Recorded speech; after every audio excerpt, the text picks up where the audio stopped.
ସମସ୍ତଙ୍କୁ ପ୍ରେଜ୍ ଲର୍ଡ, ଯାହାକି ବହୁତ ଦିନ ହେଲା ଆମେ ପ୍ରଚାର କରୁନଥିଲି। ତଥାପି ଗୋଟେ ପରମେଶ୍ୱର ଆଜି ସୁନ୍ଦର ସମୟ ଦେଲେ, ଯାହାକି ଏଇଟା ସମସ୍ତଙ୍କ ପାଇଁ, ଓନ୍ଲି ଖ୍ରୀଷ୍ଟିଆନ ମାନଙ୍କ ପାଇଁ ନାହିଁ, ସମସ୍ତ ପାଇଁ, ଓଡ଼ିଶାରେ ଯେତେକ ଅଛ ମାନବ ଜାତି ପାଇଁ, ସମସ୍ତଙ୍କ ପାଇଁ ଏଇ ମେସେଜଟା ବହୁତ ଭଲ ଭାବରେ ଶୁଣିବ। ଆଜି ବହୁତ ପ୍ରକାର ବିରୋଧୀ ବଢ଼ି ଚାଲୁଛି।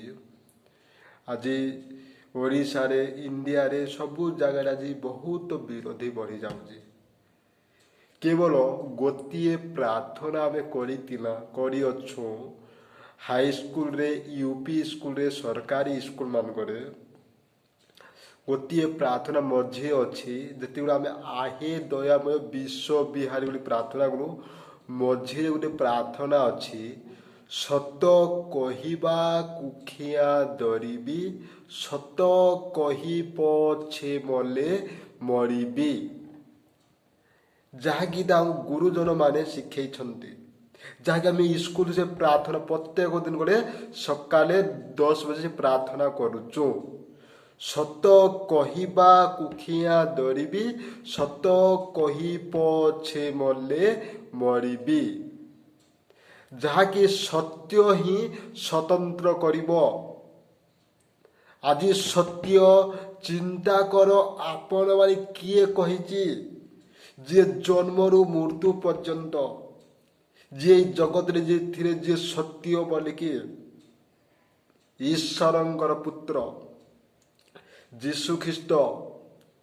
ଆଜି ଆପଣମାନେ କହୁଛନ୍ତି ଯୀଶୁ ଖ୍ରୀଷ୍ଟକୁ ବିଶ୍ୱାସ କଲା, କାହାରି ନାମ ନୁହଁ। ଆଜି ଆପଣମାନେ ଯେ ଯୀଶୁ ଖ୍ରୀଷ୍ଟ ବିଶ୍ୱାସ କଲା, ଆମ ଧର୍ମ ଛାଡ଼ିବ, ବିଶ୍ୱାସ ଜୀବନକୁ ପରିବର୍ତ୍ତନ, ସେ ସତ୍ୟ ମାର୍ଗରେ ଯାଉଛି। ସତ୍ୟ ହିଁ ସ୍ୱତନ୍ତ୍ର କରିବ। ଗୋଟିଏ ବାକ୍ୟ ପଢ଼ିବା ଆମେ, ଯୋହନ ପୁସ୍ତକ 8 ଅଧ୍ୟାୟର 32ରେ ଲେଖାଯାଇଛି, ଭଲ ଭାବରେ ଶୁଣନ୍ତୁ। ପୁଣି ତୁମ୍ଭେମାନେ ସତ୍ୟ ଜ୍ଞାତ ହବ, ସେହି ସତ୍ୟ ତୁମମାନଙ୍କୁ ମୁକ୍ତ କରିବ। ପୁଣି ତୁମ୍ଭେମାନେ ସତ୍ୟ ଜ୍ଞାତ ହେବ, ସେହି ସତ୍ୟ ତୁମମାନଙ୍କୁ ମୁକ୍ତ କରିବ। ଆଜି ସତ୍ୟକୁ ଜ୍ଞାତ ହୋଇଅଛ କି? ଆଜି ଅନେକ ମାନବ ଜାତି, ଅନେକ ପରିବାର, ଅନେକ ଫ୍ୟାମିଲିକୁ ମୁଁ କହୁଅଛି, ଆଜି ମୋ ଗ୍ରାମ, ମୋ ଡିଷ୍ଟ୍ରିକ୍ଟ, ମୋର ଓଡ଼ିଶା ପାଇଁ ମୁଁ କହୁଅଛି, ଆଜି ସତ୍ୟକୁ କେତେ ଦିନ ପାଳନ କରୁଛ? ଯେହେତୁ ଦଶମ ଯିଏ ପଢ଼ିବ, ସତ କହିବା କୁଖିଆ ଧରିବି, ସତ କହି ପଛେ ମଲେ ମରିବି। ସତ୍ୟକୁ ଜ୍ଞାତ, ସତ୍ୟ ହିଁ ସ୍ୱତନ୍ତ୍ର କରିବ। ସତ୍ୟରେ ଆମେ କାହାକୁ ଭୟ କରିବା ନାହିଁ। ସତ୍ୟ କେବଳ ଜଣେ, କୌଣସିଟା ନାହିଁ, ଜଣେ ହିଁ ସତ୍ୟ, ପରମେଶ୍ୱରଙ୍କର ପୁତ୍ର, ଅଦ୍ୱିତୀୟ ପୁତ୍ର ଯୀଶୁ ଖ୍ରୀଷ୍ଟ। ଯୀଶୁ ଖ୍ରୀଷ୍ଟ ଛାଡ଼ିଲା ଜଗତରେ କେହି ସତ୍ୟ କହେ ନାହିଁ। ସେ ସତ୍ୟ ହିଁ କହିଲେ, ପିତାଙ୍କ ଯାହା ଆଜ୍ଞା ଦେଲେ ସେହି ସତ୍ୟ କହିଛନ୍ତି।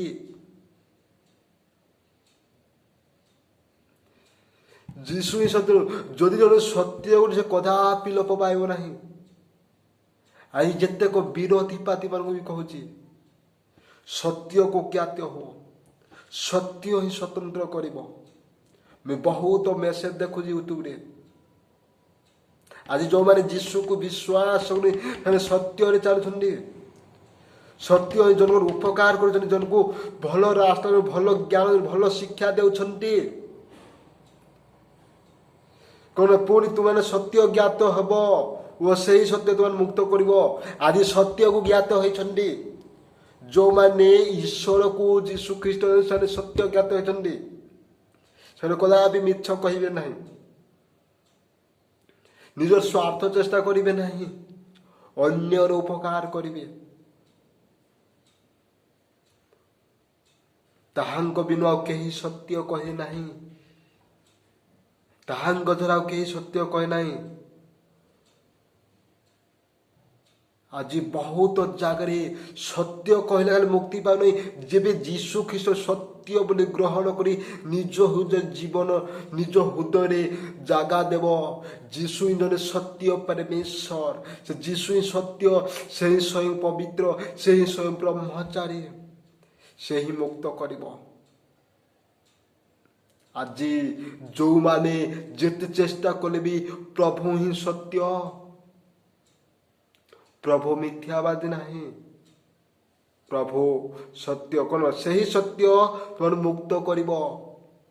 ଆଜି ଯେତେକ ଯୀଶୁ ଖ୍ରୀଷ୍ଟ ବିଶ୍ୱାସ କରୁଛନ୍ତି ସେମାନେ ସତ୍ୟ କହିବା ଦ୍ୱାରା ମୁକ୍ତି ପାଉଛନ୍ତି, ଆଶୀର୍ବାଦ ପାଉଛନ୍ତି, ଶାନ୍ତି ପାଉଛନ୍ତି, ତାଙ୍କ କୌଣସି ଅସୁବିଧା ନାହିଁ। ଆଜି ଆପଣମାନେ ବି ପ୍ରୁଫ୍ ଦେଉଛନ୍ତି ଯେ ଯିଏ ଯୀଶୁ ଖ୍ରୀଷ୍ଟକୁ ଗ୍ରହଣ କରି ତାର କୌଣସି ଅଭାବ ହେଉନାହିଁ। ସେ ସତ୍ୟକୁ ଜ୍ଞାତ ହେଲା, ସତ୍ୟରେ ହିଁ ଚାଲିଲା, ସତ୍ୟରେ ହିଁ ଯାଉଛି। ସେ କାହାରି ଅନ୍ୟାୟ, କାହାରି ହିଂସା, କାହାରି କୃତ୍ରିମ, କାହାରି ବିରୋଧ କରୁନାହିଁ। ଯାହା କହୁଛି ସେ ସତ୍ୟ କହୁଛି। ନିଜ ସ୍ୱାର୍ଥ ଚେଷ୍ଟା କର ନାହିଁ, ନିଜ ବଞ୍ଚିବାର ଚେଷ୍ଟା କର ନାହିଁ। ଏଇ ଜଗତରେ ଆମେ ସମସ୍ତେ ଦିନେ ଚାଲିଯିମା, ଏଇ ଜଗତରେ ଆମେ ଦିନେ ମରିଯିମା। କେବଳ ସତ୍ୟରେ ଚାଲ, ସତ୍ୟ ହିଁ ମୁକ୍ତି କରିବ, ସତ୍ୟ ହିଁ ସ୍ୱତନ୍ତ୍ର କରିବ।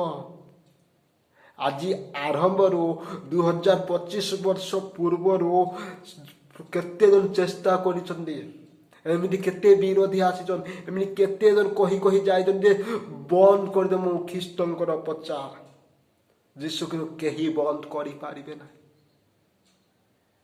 କିନ୍ତୁ ଯୀଶୁ ସ୍ୱୟଂ ପବିତ୍ର ପରମେଶ୍ୱର, ସେହି ସତ୍ୟ ପଥ ଜୀବନ। ମୋ ଦେଇ ନ ଗଲେ କେହି ପିତାଙ୍କ ନିକଟରେ ଯିବେ ନାହିଁ। ଆଉ ଗୋଟିଏ ବାକ୍ୟ କହୁଛି, ଯୋହନ ପୁସ୍ତକ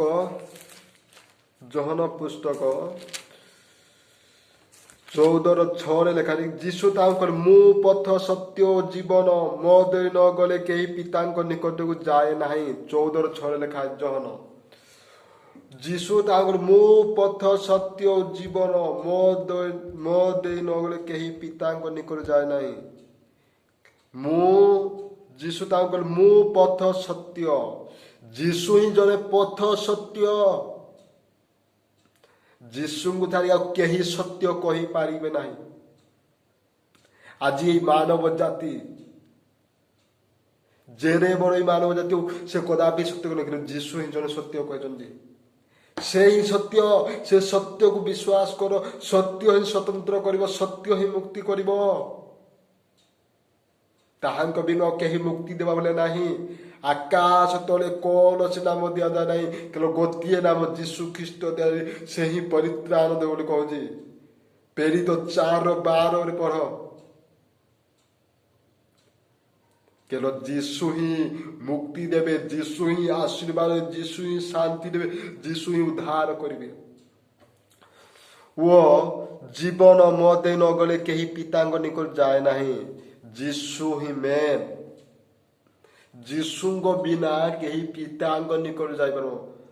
ଆପଣ ଯେତେ ସାଧନା କର, ଯେତେ ଯାହା କର, ଯେତେ ଦାନ ଦିଅ, ଯେତେ ଦକ୍ଷିଣା ଦିଅ, ଯାହା କର, ଯେତେ ସତ୍ୟ କୁହ, ଯେ ପର୍ଯ୍ୟନ୍ତ ଯୀଶୁ ଖ୍ରୀଷ୍ଟ ବିଶ୍ୱାସ କରିବ ନାହିଁ, ପିତାଙ୍କର ବାକ୍ୟ ପାଳନ, ପବିତ୍ର ବାଇବେଲ ବାକ୍ୟ ଯେ ପାଳନ କରିବ, ତାପରେ ସତ୍ୟରେ ଚାଲିବ, ସେଦିନ ମୁକ୍ତି ପାଇବ।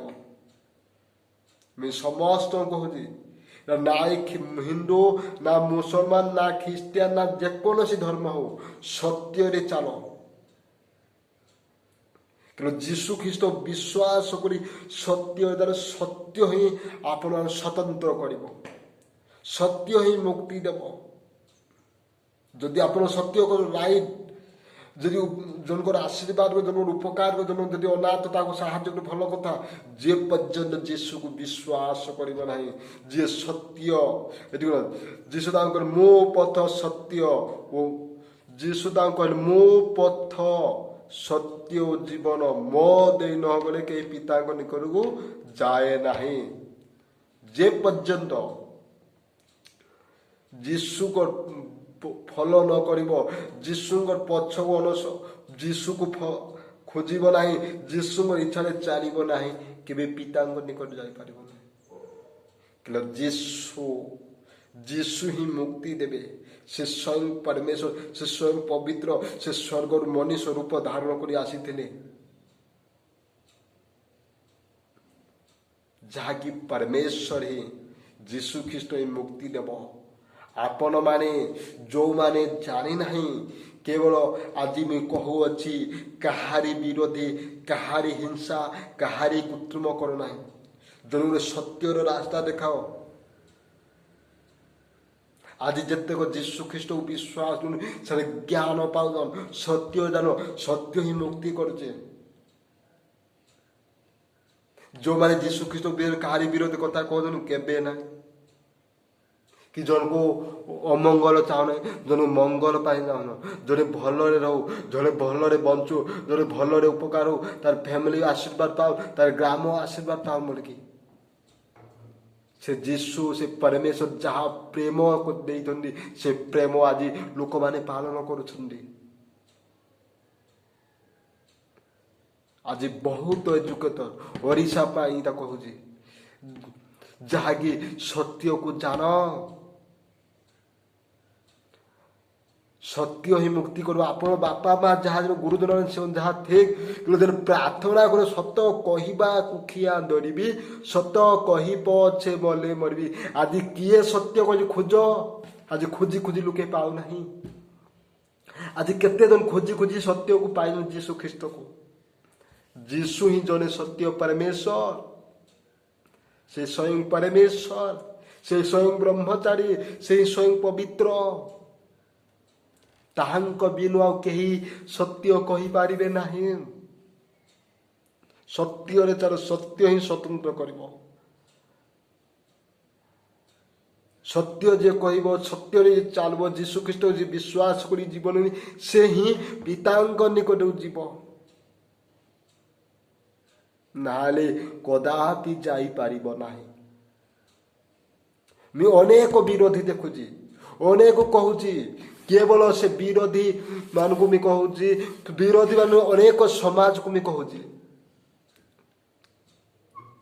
ଯେହେତୁ ଆଜି କେହି ସମସ୍ତେ ଆଜି ପାଠ ପଢୁଛ, 10ମ +2 +3 ପଢିକି ବହୁତ ଶିକ୍ଷିତ ହଉଛ, କିନ୍ତୁ ସତ୍ୟକୁ ଜ୍ଞାତ ହୁଅ। କିଏ ସତ୍ୟ, କିଏ ପବିତ୍ର, କିଏ ନିଷ୍ପାପୀ, ତାକୁ ଖୋଜ। କେବଳ ଯୀଶୁଖ୍ରୀଷ୍ଟ ଜଣେ ନିଷ୍ପାପୀ, ସେ ପବିତ୍ର, ସେ ସତ୍ୟ ପଥ ଜୀବନ। ମୁଁ ଅନେକ ଲୋକକୁ ପଚାରିଛି, କେହି ଜଣେ ବି ଦେଖେଇ କରି, କିନ୍ତୁ ପବିତ୍ର ବାଇବେଲ ଆଜି ଅନଲାଇନରେ ବି ମିଳୁଛି, ୟୁଟ୍ୟୁବରେ ବି ମିଳୁଛି, ମୋବାଇଲରେ ବି ମିଳୁଛି, ସବୁ ପ୍ରକାର ମିଳୁଛି, କିନ୍ତୁ ପବିତ୍ର ବାକ୍ୟକୁ ପଢ। ଯୀଶୁଖ୍ରୀଷ୍ଟ ବି ଆଜି ବହୁତ ପ୍ରଚାର ହଉଛି, ଘରେ ଘରେ ଆଜି ପ୍ରଚାର ହଉଛି ଅନଲାଇନରେ। କେବଳ ଏଇ ଅନଲାଇନରେ ଯେନ୍ ପ୍ରଚାର ଦେଖି ବିଶ୍ୱାସ କର। ସତ୍ୟକୁ ଜ୍ଞାତ ହୁଅ, ସତ୍ୟ ହିଁ ମୁକ୍ତି କରିବ। କେହି କାହାକୁ ଦେବେ ନାହିଁ। କେବଳ ଯେବେ ସତ୍ୟରେ ଚାଲ, ଯେବେ ଆପଣ ସ୍ୱର୍ଗ ରାଜ୍ୟ ଯିବ, ଆପଣ ଆତ୍ମା ସ୍ୱର୍ଗ ଯିବ, ସେଥିରେ ହିଁ ବିଶ୍ୱାସ କର। এই ଛୋଟିଆ ବାକ୍ୟ ଦେଇ ପ୍ରଭୁ ସମସ୍ତଙ୍କୁ ଆଶୀର୍ବାଦ କରନ୍ତୁ। ପ୍ରାର୍ଥନା କରିକି ସମାପ୍ତ କରିବା। ହାଲେଲୁୟା। ଧନ୍ୟବାଦ ଯୀଶୁ ପରମେଶ୍ୱର, ମହାନ ପରମେଶ୍ୱର ପ୍ରଭୁ, ପବିତ୍ର ଆତ୍ମା ସାହାଯ୍ୟ ପ୍ରଭୁ। এই ସତ୍ୟକୁ ବାପା ପ୍ରଭୁ, ସତ୍ୟକୁ ସ୍ୱତନ୍ତ୍ର କରିବ ବାପା। ଏ ସତ୍ୟରେ ସମସ୍ତଙ୍କୁ ସାହାଯ୍ୟ ପ୍ରଭୁ, ସମସ୍ତଙ୍କୁ ବୁଦ୍ଧି ଦିଅ, ଜ୍ଞାନ ଦିଅ, ଶକ୍ତି ଦିଅ ପ୍ରଭୁ। ସତ୍ୟରେ ଚାଲିବାର ପରମେଶ୍ୱର ପ୍ରଭୁ, ତୁମେ ମହାନ। ଧନ୍ୟବାଦ ଯୀଶୁ ପ୍ରଭୁ। ପ୍ରାର୍ଥନା ଶୁଣି ଛୋଟ ପ୍ରାର୍ଥନା ପ୍ରଭୁ ଯୀଶୁଙ୍କୁ ମାଗୁଛି, ଆମେନ୍।